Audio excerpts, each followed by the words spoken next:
এটি অস্বীকার করার কোনো উপায় নেই। দেশে সুশাসন প্রতিষ্ঠায় সরকারি প্রতিষ্ঠান, রাজনৈতিক দল এবং ব্যবসা প্রতিষ্ঠানগুলোকে একযোগে কাজ করতে হবে। এর মাধ্যমে গণতন্ত্র ফিরিয়ে আনা সম্ভব বলে অভিমত বিশিষ্টজনদের। বিকেলে Bangladesh institute of international and strategic studies অডিটোরিয়ামে আয়োজিত এক সেমিনারে এসব কথা বলেন বক্তারা। আমেরিকার ইলিনয় স্টেট ইউনিভার্সিটির অধ্যাপক আলী রিয়াজ সুশাসন একটি সমালোচনাত্মক পরীক্ষা শিরোনামে একটি প্রবন্ধ উপস্থাপন করেন। সেমিনারে স্থানীয় সরকার বিশেষজ্ঞ ড তোফায়েল আহমেদ রাজনীতির বাণিজ্যিকীকরণ ও ভোট প্রদান প্রক্রিয়া নিয়ে প্রশ্ন তোলেন। আর সাবেক তত্ত্বাবধায়ক সরকারের উপদেষ্টা হোসেন জিল্লুর রহমান বলেন, সুশাসন থেকে অনেক দূরে সরে এসেছে Bangladesh.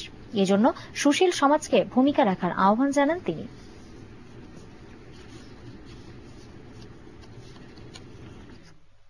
You give vote, 3-4 persons are contesting. Actually, they are not my candidate.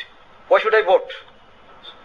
So even this formal voting system, formal electoral system, formal electoral governance is non-functional in this country. Legitimacy আলোচনা একটা issue, but legitimizing capacity is an action space on which the political class is only acting.